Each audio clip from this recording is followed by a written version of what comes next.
Hello बच्चों ये JEE main set 3 का डिस्कशन वीडियो लेक्चर है। क्वेश्चन नंबर 1 से स्टार्ट करेंगे। क्वेश्चन नंबर 1 में क्या बोल रहा है कि सॉल्यूशन, इसमें क्या बोल रहा है, the smallest positive value of x in degrees satisfying the equation. Smallest possible values of x निकालना है इन डिग्रीज, ठीक है। बट यहाँ पे जो आंसर दे रखा है ना वो डिग्री में नहीं दे रखा है, रेडियन में दे रखा है, ठीक है। विच सेटिस्फाई दिस इक्वेशन, जो इस इक्वेशन को सेटिस्फाई करे। तो इक्वेशन क्या गिवन है, लॉग कॉस एक्स, बेस क्या है कॉस एक्स, और यहाँ पे क्या है √3/2 sine X is equals to 2 minus log, यहाँ पे बेस क्या है सेक एक्स और ये है tan एक्स। एक्स का स्मॉलेस्ट पॉसिबल वैल्यूज़ हमें फाइंड आउट करना है। तो सबसे पहले हमने क्या किया, इसमें जो राइट हैंड साइड वाला लॉग है ना उसको लेफ्ट हैंड साइड में लेके आए। तो ये क्या होगा cos x √3/2 sine x plus log tan x और यहाँ पे sec x, और ये इसका वैल्यू क्या हो गया 2। अब यहाँ पे लॉग है, प्लस में है तो क्या हो जाएगा, प्रोडक्ट में आ जाएगा। तो इसको हमने क्या किया, अच्छा उससे भी पहले जो बच्चे यहाँ पे जो बेस है ना, यहाँ पे बेस क्या है cos x है और यहाँ पे बेस क्या है, यहाँ पे तो बेस cos x है, यहाँ पे sec x है। तो हम लोग इसको cos x तो बेस रहने देते हैं, √3/2 साइन एक्स, और यहाँ पे आ जाएगा ये cos x। अब sec x को क्या लिख सकते हैं 1/cos x, तो यहाँ पे माइनस आ जाएगा लॉग की प्रॉपर्टी यूज़ करके, ये हो जाएगा tan x, और यहाँ पे क्या हो जाएगा cos x is equals to 2। तो बेस हमने सेम कर लिया, फिर अगेन लॉग की प्रॉपर्टी यूज़ करेंगे, माइनस में तो इसका क्या मतलब है डिवाइड में आ जाएगा log cos x, और ये होगा √3/2 साइन एक्स, और ये क्या होगा 1/tan x डिवाइड में आएगा, तो 1/tan x का मतलब cot x, cot x का मतलब क्या हो जाएगा ये cos x upon sine x, ठीक है। ये 2 के इक्वल होगा, बच्चे यहाँ से साइन एक्स कैंसिल हो गया, ठीक है। अब यहाँ से क्या करो, लॉग हटाओ, तो यहाँ पे क्या बचेगा √3/2 cos x, और यहाँ पे क्या हो जाएगा cos ऑफ स्क्वायर एक्स, ठीक है। तो ये क्या आ रहा है cos square X minus √3/2 cos x is equals to 0। जो यहाँ से ना cos x कॉमन ले लो, अगर यहाँ से हमने cos x कॉमन लिया तो यहाँ पे क्या बचेगा cos x minus √3/2 is equals to 0। तो यहाँ से हमें क्या मिला, इधर cos x is equals to 0 और cos x minus √3/2 is equals to 0, ठीक है। तो बेटा यहाँ से cos x की वैल्यू क्या आ जाएगी, यहाँ पे 0 को लिख सकते हैं cos π/2, और cos x क्या हो जाएगा cos x is equals to √3/2। बच्चे यहाँ से मिला हमें x इज इक्वल्स टू π/2, और यहाँ पे cos √3/2 को क्या लिख सकते हैं 30 डिग्री, तो π/6, और x इज इक्वल्स टू π/6। अब देखो ये जो वैल्यू है ना x इज इक्वल्स टू π/2, ये रिजेक्टेड है, ये वैल्यू जो है इसको हम क्या कर देंगे रिजेक्ट कर देंगे। इसके पीछे क्या लॉजिक है, इसको इसलिए रिजेक्ट किया क्योंकि अगर तुमने x का वैल्यू π/2 लिया तो sec π/2 डिफाइन नहीं होता है, ठीक है। तो यहाँ प्रॉब्लम आ जाएगा। तो यहाँ पे हमने x इज इक्वल्स टू को x को π/2 को क्या रिजेक्ट कर दिया, तो यहाँ से हमें क्या मिला x इज इक्वल्स टू π/6। अब देख लो कौन सा ऑप्शन करेक्ट है, means 2 is the correct option, ठीक है। तो यहाँ से हमें क्या पता चला 2 is the correct option, 2 is the correct option, ठीक है। बच्चों क्वेश्चन नंबर 2 में आ जाओ। क्वेश्चन नंबर 2 में क्या बोल रहा है कि हमें इस फंक्शन का ना डोमेन फाइंड आउट करना है। तो डोमेन फाइंड आउट करने के लिए तुम्हारे पास, तुम ऐसे देखो f(x) फंक्शन क्या गिवन है हमारे पास, ये गिवन है √(cos ऑफ साइन एक्स, ठीक है,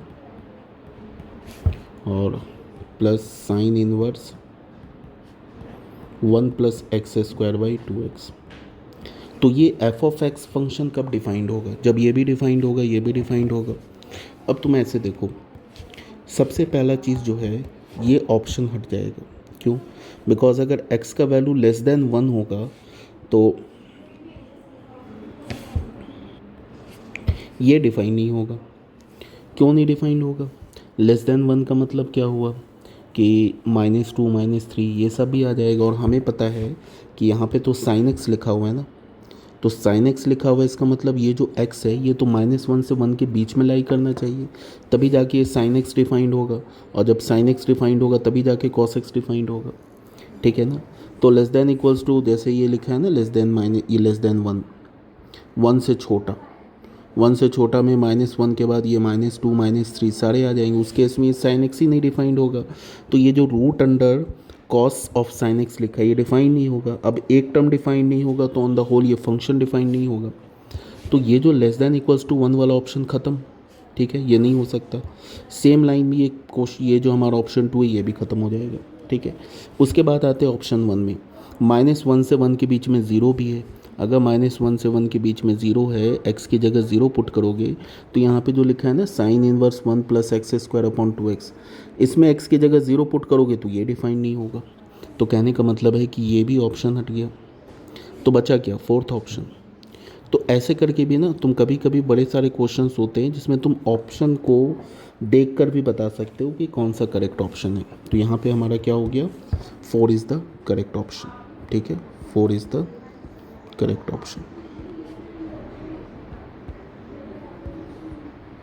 ठीक है। नेक्स्ट क्वेश्चन में आ जाओ बच्चों।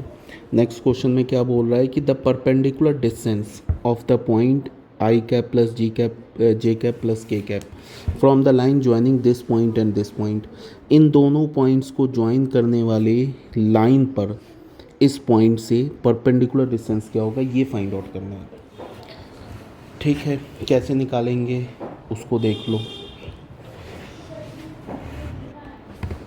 देखो यहाँ पे हमने एक ऐसे ट्रायंगल बना लिया, इसको मान लिया पॉइंट ए और इसे मान लिया पॉइंट बी। तो पॉइंट ए, इसको हमने पॉइंट ए मान लिया, इसे हमने पॉइंट बी मान लिया। तो पॉइंट ए का कोऑर्डिनेट क्या हो जाएगा? 3 4 -1, 3 4 -1। पॉइंट बी का कोऑर्डिनेट क्या होगा? 2 1 -1। और यहाँ पे मान लेते हैं कि इसे पॉइंट पी मान लेते हैं, तो इसका कोऑर्डिनेट क्या होगा? 1 1 1।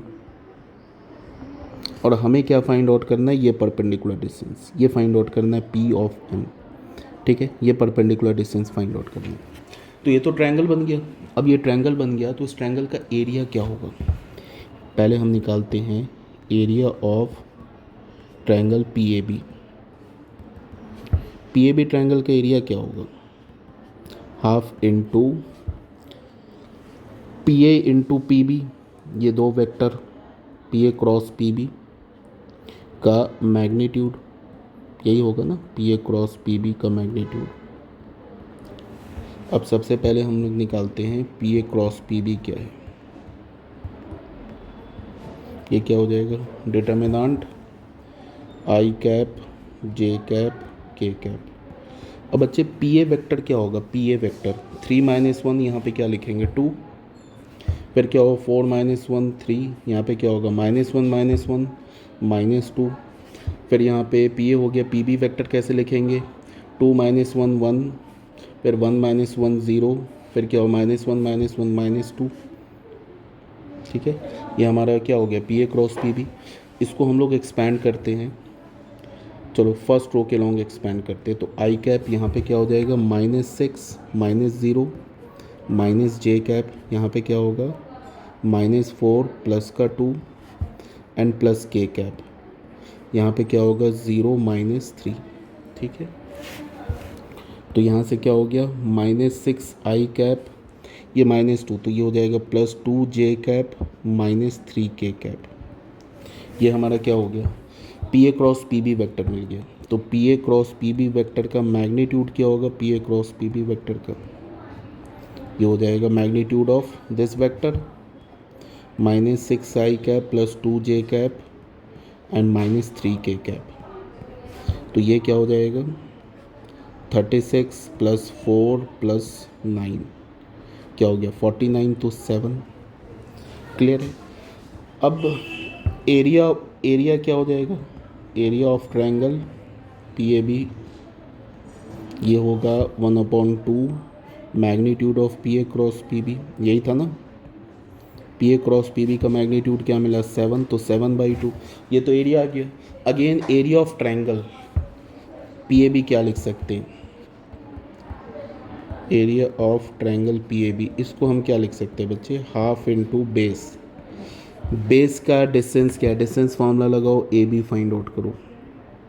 ये 2 माइनस ये 3 - 2 1 स्क्वायर 4 - 1 3 स्क्वायर -1 एंड +1 ये हो जाएगा 9√10।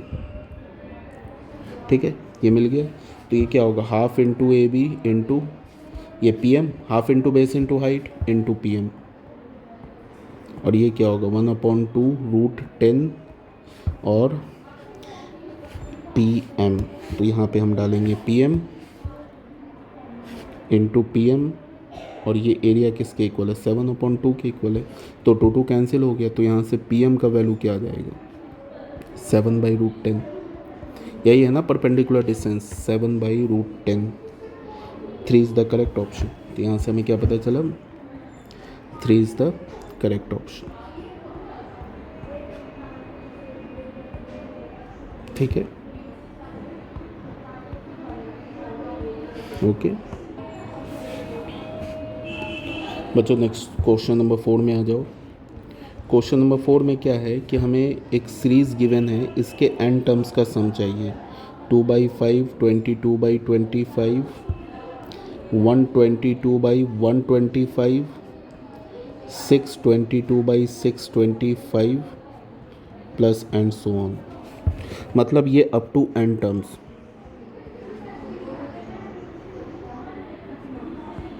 एन टर्म्स इसका हमें सम चाहिए। देखो इस एन टर्म्स 2/5 को क्या लिख सकते हैं 1 - 3/5।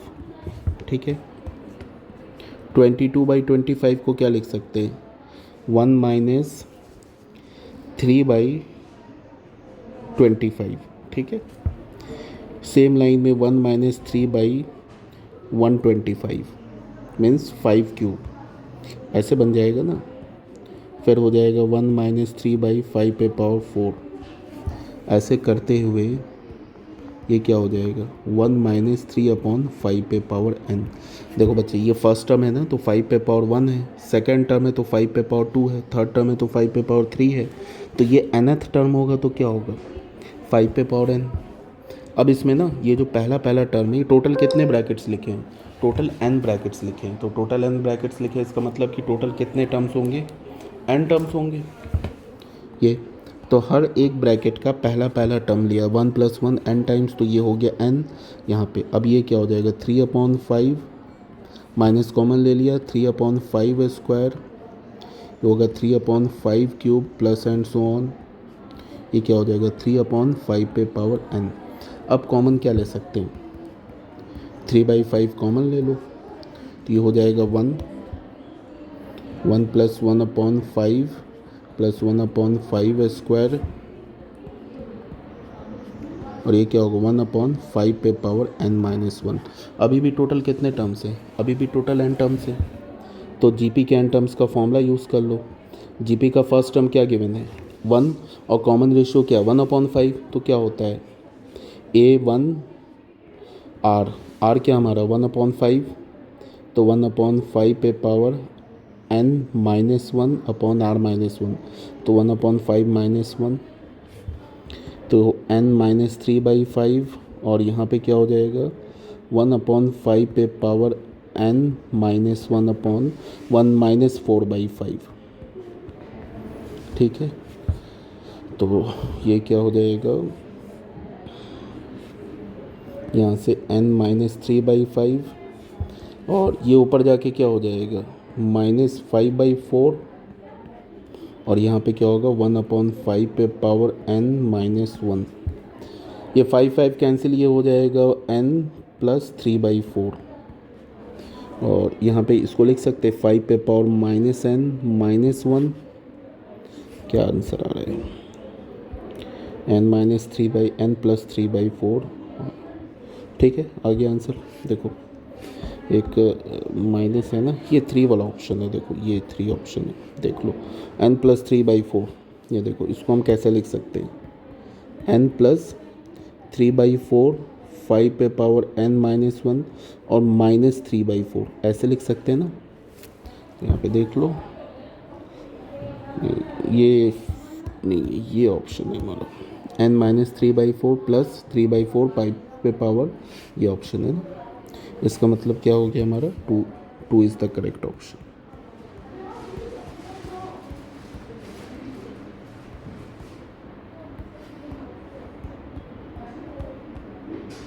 ठीक है, नेक्स्ट क्वेश्चन में आ जाओ बच्चों। क्वेश्चन नंबर 5 में इसमें क्या बोला? The value of the product sin 162 degree, cos 216 degree, tan 195 degree और tan 105 डिग्री, इसका वैल्यू फाइंड आउट करना है। sin 162 degree, cos 216 degree, tan 195 degree and tan 105 degree, इसका वैल्यू फाइंड आउट करना है। बच्चे इसको हम क्या लिख सकते हैं? tan 162 डिग्री को क्या लिख सकते हैं? 180 डिग्री -18 डिग्री। ठीक है, और cos 216 डिग्री को क्या लिख सकते हैं? 180 degree plus 36 degree. tan 195 degree को क्या लिख सकते हैं? tan 180 degree plus 15 degree. And tan 105 को क्या लिख सकते हैं? 90 डिग्री प्लस 15 डिग्री। ठीक है, sin 180 माइनस थीटा क्या होता है? sin थीटा, तो ये होगा sin 18 डिग्री। ठीक है, उसके बाद cos 180 प्लस थीटा क्या होता है? माइनस cos थीटा, तो माइनस cos 36 डिग्री। फिर tan 180 प्लस थीटा क्या होता है? tan थीटा, तो ये हो जाएगा tan 15 डिग्री। और tan 90 प्लस थीटा क्या होता है? cot 15 degree minus cot 15 degree.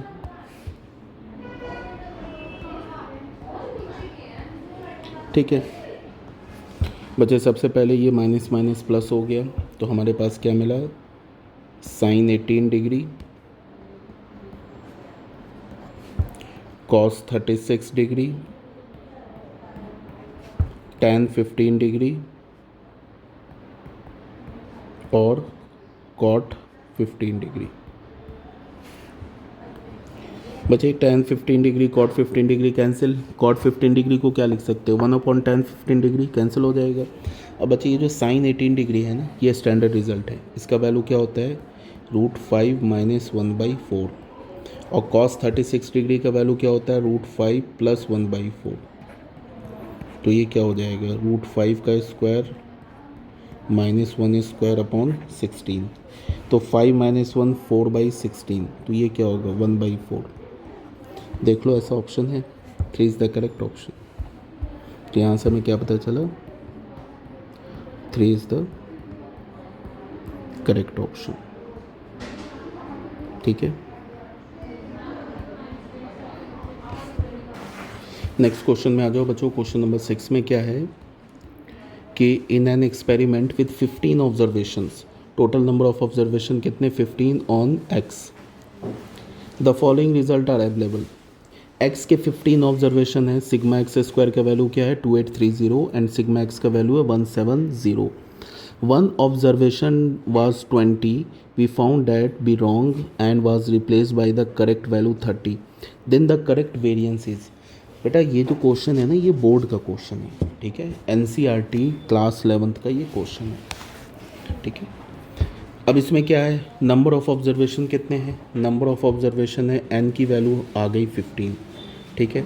उसके बाद क्या गिवन है, sum of square of all observation, मतलब सिग्मा एक्स स्क्वायर या सिग्मा एक्स आई स्क्वायर बोलो, ये क्या है 2830, and sigma X sum of all observation क्या है 170। इसमें क्या बोल रहा है कि एक ऑब्जर्वेशन जो है 20 वो रॉन्ग है, उसको हमें किससे रिप्लेस करना है 30 से, तो करेक्ट वेरिएंस बताओ। तो सबसे पहले ये जो लिखा है ना सिग्मा एक्स आई स्क्वायर, ये इनकरेक्ट लिखा हुआ है, तो करेक्ट वाला सिग्मा एक्स आई स्क्वायर क्या होगा, 2830 में से माइनस कर दो 20 का स्क्वायर और प्लस कर दो 30 का स्क्वायर, इसको कैलकुलेट करोगे तो ये आ जाएगा 3330, ठीक है।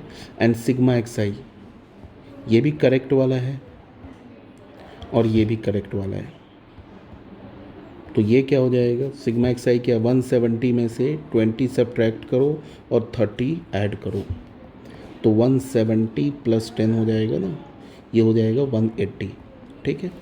अब हमें correct sum of square of all observation मिल गया and correct sum of all observation ये मिल गया। अब हमें क्या चाहिए, वेरिएंस चाहिए। वेरिएंस का मतलब करेक्ट वेरिएंस, तो करेक्ट वेरिएंस क्या होगा, सिग्मा स्क्वायर क्या होगा, sigma x I square upon n minus sigma x i upon n का होल स्क्वायर, यही होगा ना। तो ये क्या होगा 3330 अपॉन एन क्या गिवन है 15 का होल स्क्वायर माइनस 180 अपॉन 15 का होल स्क्वायर, ठीक है। इसको तुम कैलकुलेट करोगे तो ये आ जाएगा 222 माइनस 144, ये आ जाएगा तुम्हें 78, means 1 is the correct option, ठीक है। इससे हमें क्या पता चला, 1 इज़ द करेक्ट ऑप्शन। ये बोर्ड का क्वेश्चन था, एनसीईआरटी का क्वेश्चन, एनसीईआरटी लेवल का क्वेश्चन है, ठीक है।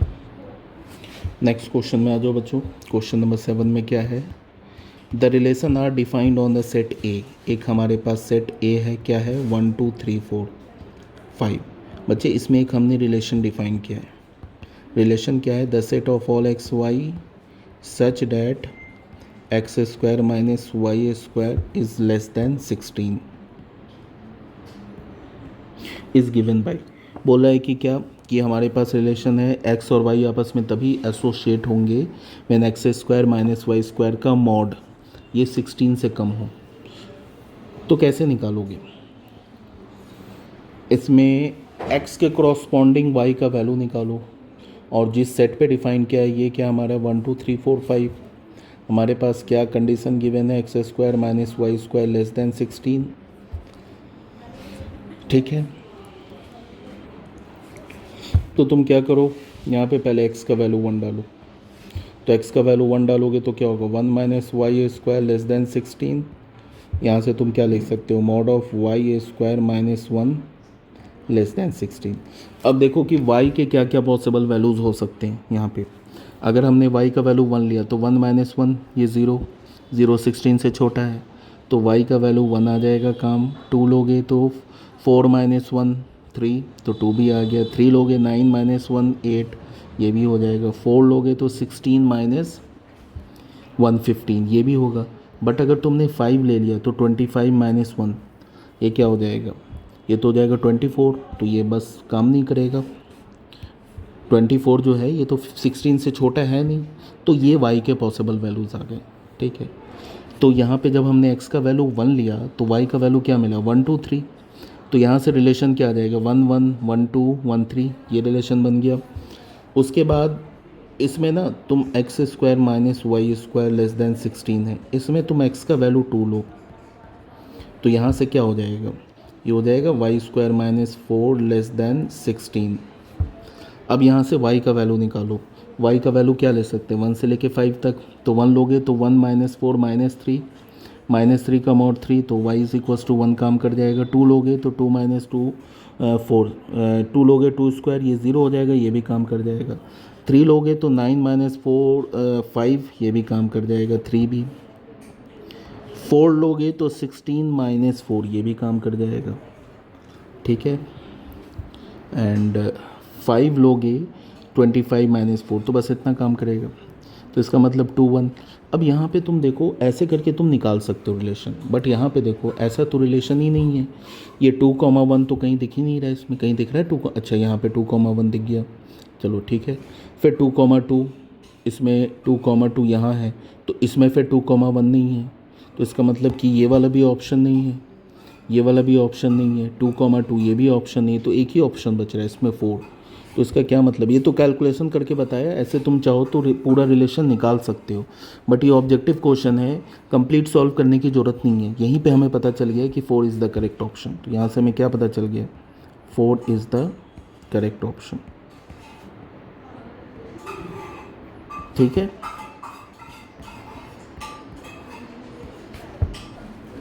बच्चों नेक्स्ट क्वेश्चन में आ जाओ, क्वेश्चन नंबर 8 में। इसमें क्या गिवन है, the equation of the circle whose radius is 5। Circle का इक्वेशन निकालना है जिसका रेडियस क्या गिवन है 5, and which touches the circle this, इस सर्कल को टच कर रहा है एक्सटर्नली एट द पॉइंट 5,5। सबसे पहले गिवन सर्कल क्या है, गिवन सर्कल है हमारे पास x² + y² - 2x - 4y - 20 = 0।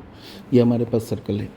तो सर्कल का सेंटर और x² - 2x किया, प्लस का 1 प्लस ये हो जाएगा y² - 4y, और यहाँ पे क्या ऐड करेंगे, -1 का स्क्वायर, ये क्या हो जाएगा -2 का स्क्वायर - 20 = 0। तो यहाँ से बन गया x - 1 होल स्क्वायर y, यहाँ पे एक आएगा -2 स्क्वायर, और यहाँ पे सब्ट्रैक्ट क्या करेंगे 1 स्क्वायर - 2 स्क्वायर और एक -20 = 0। तो ये xy - 2 का होल स्क्वायर = 5 स्क्वायर। तो यहाँ से सर्कल का सेंटर का कोऑर्डिनेट क्या मिल गया हमें, सेंटर का कोऑर्डिनेट मिल गया 1,2, एंड रेडियस क्या मिल गया, एंड रेडियस क्या मिल गया, रेडियस मिल गया हमें 5।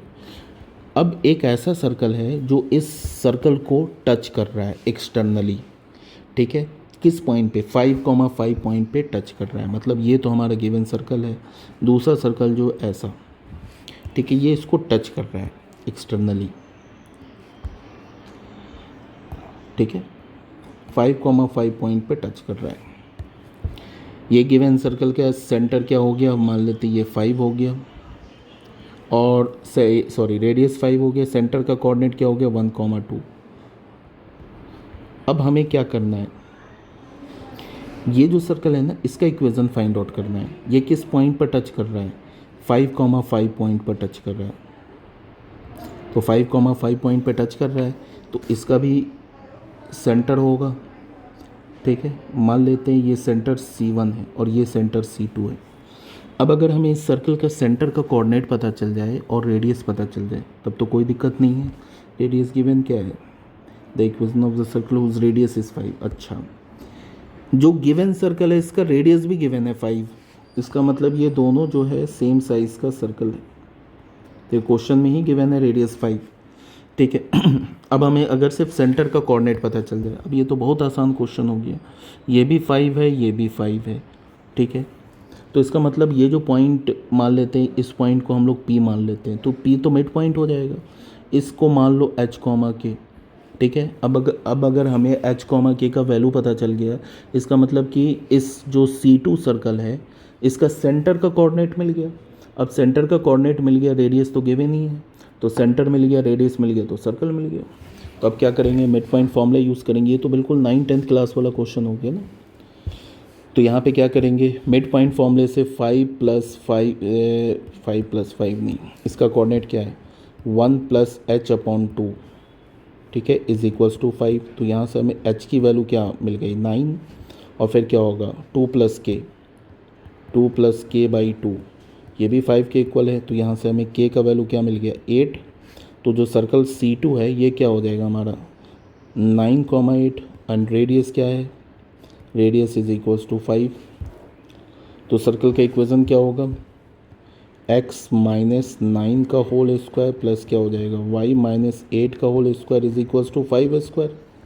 तो यहाँ से क्या होगा x², यहाँ से लो y², यहाँ पे होगा -18x ये हो जाएगा -16y, और यहाँ पे क्या होगा 81 + 64 इज इक्वल्स टू 25। तो x square plus Y square -18x -16y, और ये हो गया 4 + 145 -25 इज इक्वल्स टू 0। तो x square Y square -18x -16y, और ये क्या हो जाएगा 125 इज इक्वल्स टू 0। ऐसा कोई ऑप्शन है क्या? सॉरी 125 नहीं 120।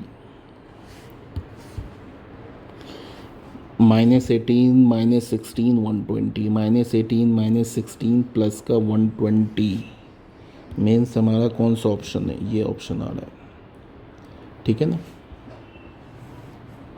So this implies that 2 is the correct option. 2 is the correct option. ठीक है।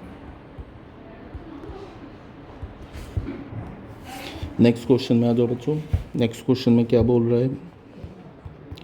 The locus of the mid point of the line segment joining the focus to a moving point on the parabola y square is equals to 4ax to another parabola with the directrix। इस question में क्या बोल रहा है कि जो mid point है, locus किसका? मिड पॉइंट का, of line segment joining focus to of a moving focus to a moving point on the parabola. मतलब क्या है कि इस पैराबोला, ये जो गिवन है ना y square is equals to 4x, इस पैराबोला के ऊपर एक मूविंग पॉइंट है। उस मूविंग पॉइंट को अगर तुम पैराबोला के फोकस से ज्वाइन करते हो, ठीक है, तो जो लाइन सेगमेंट मिलेगा इस पैराबोला के ऊपर जो मूविंग पॉइंट है, उस मूविंग पॉइंट को अगर तुम फोकस से ज्वाइन करते हो, इसी पैराबोला के फोकस से ज्वाइन करते हो, तो जो लाइन सेगमेंट बनेगा उस लाइन सेगमेंट के मिड पॉइंट का लोकस खुद एक पैराबोला होगा। तो पूछ रहा है क्या? सॉरी, खुद एक पैराबोला होगा, ठीक है। उस पैराबोला का डायरेक्ट्रिक्स क्या होगा, ये बोल रहा है क्वेश्चन। आई होप एक बार फिर से रिपीट कर देता हूँ। क्वेश्चन में क्या है कि हमारे पास ये एक पैराबोला है, ठीक है। इस पैराबोला के ऊपर एक मूविंग पॉइंट है। उस मूविंग पॉइंट को अगर तुम इस पैराबोला के फोकस से ज्वाइन करते हो तो एक लाइन सेगमेंट मिलेगा, फिर उस लाइन सेगमेंट का मिड पॉइंट होगा। तो उस लाइन सेगमेंट के मिड पॉइंट का लोकस एक खुद पैराबोला है। तो उस पैराबोला का बोल रहा है कि डायरेक्ट्रिक्स क्या है। x is equals to -a है, x is equals to -a/2 है, x इज इक्वल्स टू 0 है, या x is equals to a/2 है। क्या है डायरेक्ट्रिक्स, ठीक है। तो सॉल्यूशन देखो बच्चों, यहाँ पे हमने लिया पहले थोड़ा सा for the sake of understanding, ये हमने एक ऐसे करके y square is equals to 4x, ये तो ऐसा ही पैराबोला बनेगा, ये ऐसा ही बनेगा पैराबोला। ये पैराबोला बना लिया। ये हमारा बन गया फोकस, इसका कोऑर्डिनेट होगा a,0, ठीक है। यहाँ पे फोकस के ऊपर ये p मूविंग पॉइंट मान लिया। पैराबोला के ऊपर अगर पैरामेट्रिक फॉर्म में पॉइंट लेते तो क्या होता है, 80² 280, इसको ज्वाइन कर दिया तो ये क्या हो गया, PS हमारा एक लाइन सेगमेंट हो गया। इसके मिड पॉइंट को हमने Q मान लिया, H, K। अब मेरी बात को सुनना ध्यान से बच्चे, इसी ये जो Q पॉइंट है ना H, K, इसी Q पॉइंट का जो लोकस होगा, ये मिड पॉइंट है, वो एक पैराबोला होगा। और पैराबोला का डायरेक्ट्रिक्स पूछ रहा है क्या है, तो कैसे निकालेंगे? तो Q मिड पॉइंट है, तो Q मिड पॉइंट है तो क्या होगा, 80² मिड पॉइंट फॉर्मूला यूज़ करते हैं प्लस a/2, इसका वैल्यू क्या मिलेगा हमें, h, ठीक है, एंड 280 प्लस 0/2, ये क्या मिल जाएगा हमें, k, ठीक है। तो यहाँ से हमें क्या मिला, 2h का वैल्यू क्या मिल गया, a कॉमन ले लो तो ये हो जाएगा 1 + t², एंड 2k का वैल्यू क्या मिल गया हमें, 280, ठीक है। यहाँ तक तो कोई प्रॉब्लम नहीं है। तो यहाँ से हमें k का वैल्यू क्या मिल गया, 80, तो t का वैल्यू क्या मिल गया, k/a, ये मिल गया। और यहाँ से आओगे 2h is equals to a 1 + t² है ना, तो 2h is equals to A 1 plus, और टी को क्या लिख सकते हैं, के अपॉन ए का होल स्क्वायर, ऐसे लिख दिया। अब यहाँ पे 2h इज इक्वल्स टू ए, ये हो जाएगा A square plus K square upon A square. तो यहाँ से क्या होगा, ये A square plus K square upon A, तो ये हो जाएगा 2ah is equals to A square plus K square. अब h की जगह लोकस निकालने के लिए क्या करते हैं, h को x से रिप्लेस करते हैं, k को y से रिप्लेस करते हैं। तो h को x से रिप्लेस करोगे तो 2ax is equals to A square plus Y square, ऐसे हो जाएगा। तो यहाँ से वाई स्क्वायर का वैल्यू क्या होगा, 2ax माइनस ए स्क्वायर। यहाँ से ना तुम कॉमन ले लो, ठीक है, -2a कॉमन ले लो, तो यहाँ पे क्या आ जाएगा, x माइनस ए स्क्वायर अपॉन 2a। तो ये क्या हो जाएगा, -2a x minus A by 2। तो बच्चे यहाँ से हमें क्या मिल गया, Y square is equals to -2a x minus A by 2। ठीक है, अब ये पैराबोला का अगर मैं बोलूँ कि वर्टेक्स का कोऑर्डिनेट क्या है, कोऑर्डिनेट ऑफ वर्टेक्स अगर मैं बोलूँ तो ये क्या हो जाएगा, a/2, 0, x एक्सिस पे लाई करेगा, पहली बात। अब डायरेक्ट्रिक्स का इक्वेशन क्या होता है बच्चे, डायरेक्ट्रिक्स का इक्वेशन क्या होता है, ठीक है, ये जो पैराबोला है y में स्क्वायर है, इसका मतलब क्या होगा, ये x एक्सिस के लॉन्ग होगा, फिर x का कोफिशिएंट नेगेटिव है, इसका मतलब इस टाइप का कुछ पैराबोला बनेगा, इस टाइप का पैराबोला बनेगा। ठीक है, अब इसका वर्टेक्स होगा a/2, 0 पे, तो इस टाइप का यहाँ पे कुछ समथिंग वर्टेक्स होगा।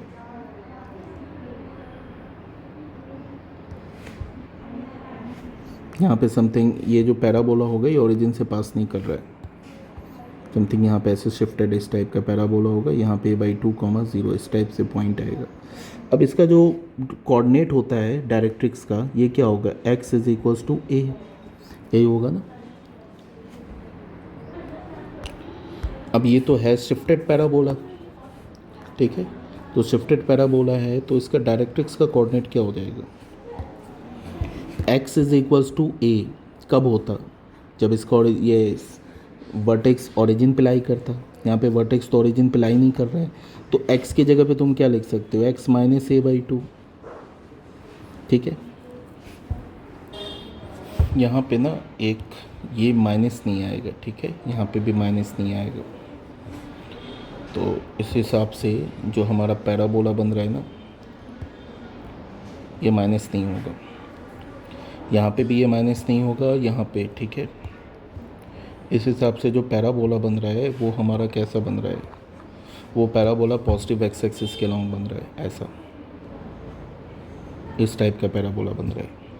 तो इसके डायरेक्ट्रिक्स का कोऑर्डिनेट क्या होता है, x is equals to -a, यहाँ पे x का काम क्या कर रहा है, x माइनस a/2, और माइनस, और a का काम क्या कर रहा है, a/2। तो यहाँ से हमें क्या मिल गया, x इज इक्वल्स टू 0। तो देख लो कौन सा ऑप्शन करेक्ट है, 3 इज़ द करेक्ट ऑप्शन। ठीक है, यहाँ से हमें पता चला 3 इज़ द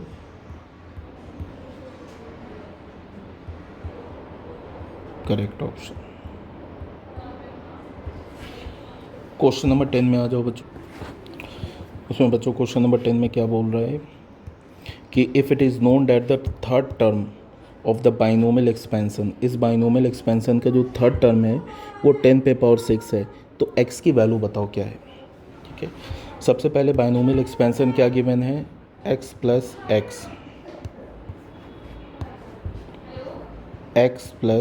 x पे पावर log x बेस 10 पे पावर 5, ये बाइनोमियल एक्सपेंसन गिवन है।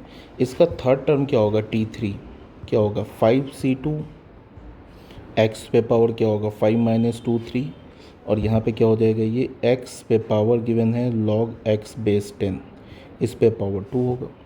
ठीक है, 5c2 का वैल्यू 5 इंटू 4/2 इंटू 1, और यहाँ से ये हो गया x³।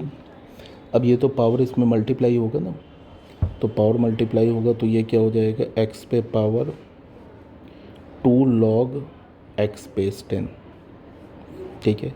तो ये क्या हो जाएगा, 2 2 ज़ा, तो ये हो गया 10x क्यूब। अब यहाँ पे क्या होगा, x पे power log of x square base 10, ठीक है। और ये t3 किसके इक्वल है, ये 10 पे पावर 6 के इक्वल है, ठीक है ना। तो यहाँ से क्या होगा, हमें क्या मिला, 10x क्यूब इंटू एक्स पे power log of x square base 10 is equals to 10 पे पावर 6। सबसे पहले 10 को राइट हैंड साइड में ले जाते हैं, तो हमें क्या मिलेगा, एक्स क्यूब एक्स पे power log of x square base 10 is equals to 10 पे पावर 5। अब बच्चे हमने ना बेस 10 लॉग बेस 10 ले लिया, दोनों साइड 10 बेस पर लॉग ले लिया, तो एक्स क्यूब एक्स पे power log X square base 10 is equals to log 10 पे पावर 5 बेस 10, ऐसे आ गया। अब देखो यहाँ से क्या होगा, ये लॉग की प्रॉपर्टी यूज़ कर लो, प्रोडक्ट में आ जाएगा x cube base 10 into log x पे power log of x square base 10 is equals to 5, और यहाँ क्या हो जाएगा, लॉग 10 बेस 10, तो लॉग 10 बेस 10 क्या होगा, 1। तो यहाँ से हमें क्या मिला, यहाँ पे इसको लिख सकते हैं 3 लॉग एक्स बेस 10, ऐसे लिख लिया, इनटू, बच्चे फिर लॉग की प्रॉपर्टी यूज़ करो। सबसे पहले क्या होगा, ये जो है ना पावर, ये लॉग से पहले आ जाएगा, तो ये हो जाएगा लॉग, अच्छा ये प्रोडक्ट में था ना, तो यहाँ प्लस में आ जाएगा, ये क्या हो जाएगा, log X square base 10 into log X base 10, ऐसे आ जाएगा, और यहाँ पे हो जाएगा 5।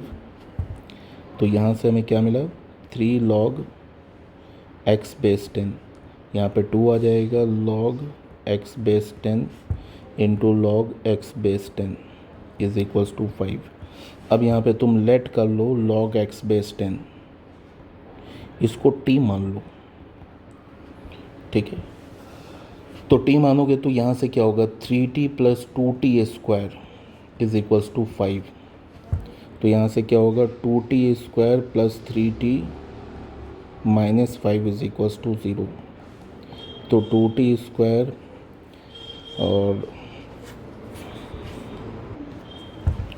Plus 5t plus 5t minus 2t minus 5 is equals to 0। तो यहाँ से अगर हमने लिया t कॉमन तो क्या होगा, 2t प्लस 5, माइनस कॉमन लिया तो 2t plus 5 is equals to 0। तो यहाँ से हमें t का एक वैल्यू तो 1 मिला, एंड t का दूसरा वैल्यू हमें क्या मिला, -5/2, ठीक है। अब t इज इक्वल्स टू 1, ये क्या हो सकता है देख लेते हैं। t क्या हमारा, log x base 10 is equals to 1, और क्या मिल रहा है, log x base 10 is equals to -5/2। तो यहाँ से एक x की वैल्यू क्या मिल गई, 10 पे पावर 1, और यहाँ से x की वैल्यू क्या मिल गई, 10 पे पावर -5/2।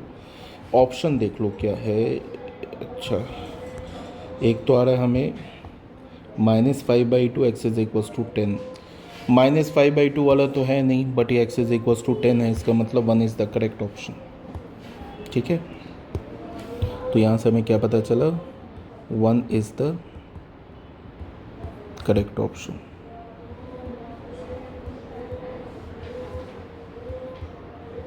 ओके बच्चों, थैंक यू वेरी मच।